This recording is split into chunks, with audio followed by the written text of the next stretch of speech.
Good day, everyone, especially to my dear listeners. I am Novi Arevalo from the SME1A, your presenter for today.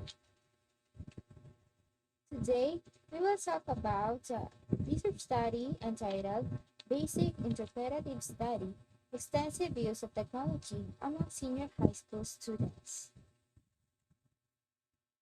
For our introduction, technology in the 21st century has strongly fostered the humanity then see the generation, the future coming up to life, where most livelihoods are dependent to technology, even with the students. Young learners may benefit from the usage of these electronic gadgets. Predominantly, they habitually use these for communication, education, entertainment, and for other personal businesses. However, some of them are going over the limits on when to stop and to think of the regulation. They are drawn out to the extent that it affects their lives. And the first part of introduction, it tackles about the quick modernization of our technology, its usage, and also some cons of using it. Next, according to Sanchez 2019, the number of smartphone users in the Philippines is estimated to reach 30.4 million.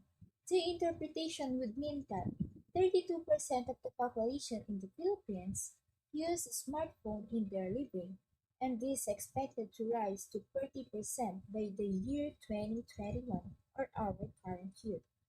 Another connection about the usage of technology is the rise of social media. 6 out of 10 people aged 15 to 24 are daily internet users. Some of them consume time of 35 hours a week for the use of technology. It is also possible that these numbers might grow rapidly for the next few years, based on Cruz 2014. On the second part of our introduction, this part says that from 32% it spread to 40% in year 2021 or our current year. The interpretation of those two people already happens right now.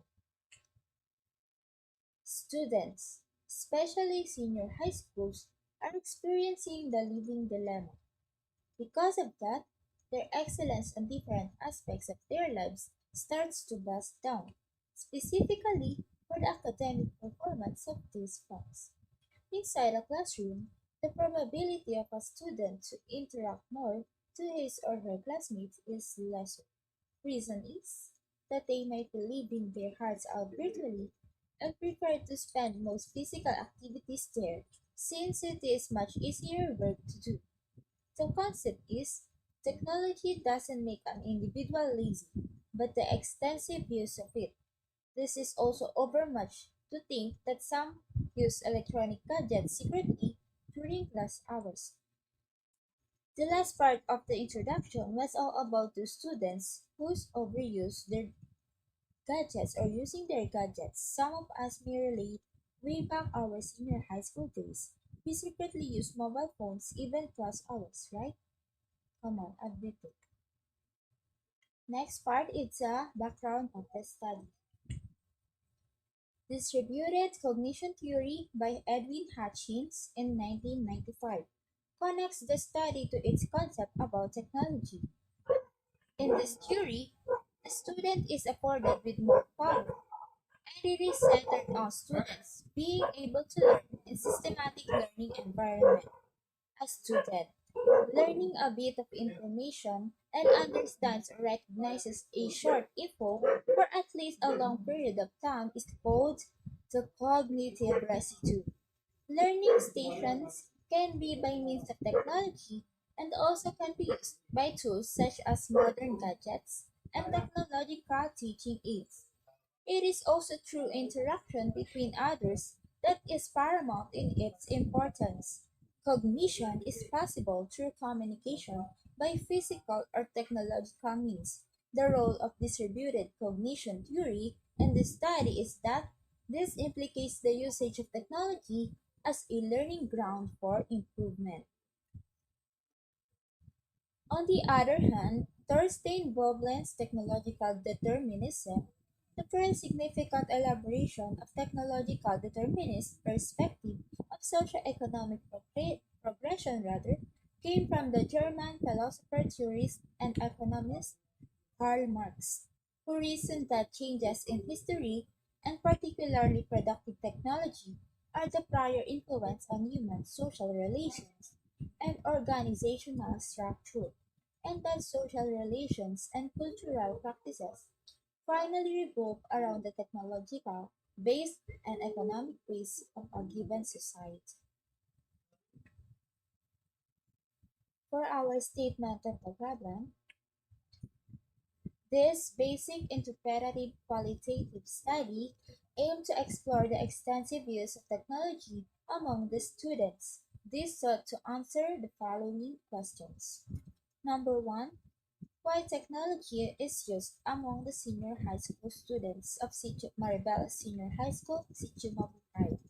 Number two, how do the students use technology? And number three, what is the implication of technology in a student's performance in school? Next part is the significance of the study. This part of the study stated the importance of the paper in each certain group of people in the community. The research paper gave significance to the following. Number one, to the students. This study may help in the development of the students' self-awareness towards the problem. It is important to be informed for them to take control of their actions, even more in their academic performance.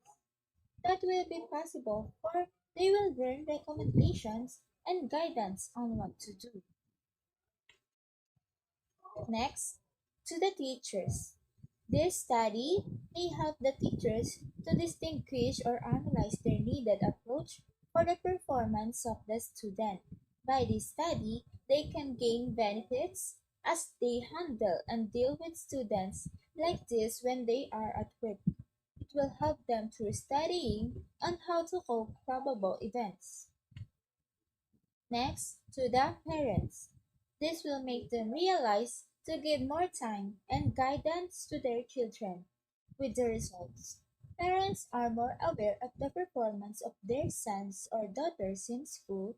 It will benefit to gain more information about the underlying behaviors of teenagers nowadays. Next, to the environment. The contact to this study may help people in the environment to have knowledge and to be educated at the same time. It is necessary to ensure better management on handling students in community. As a concerned citizen, we, researchers, can show the impact of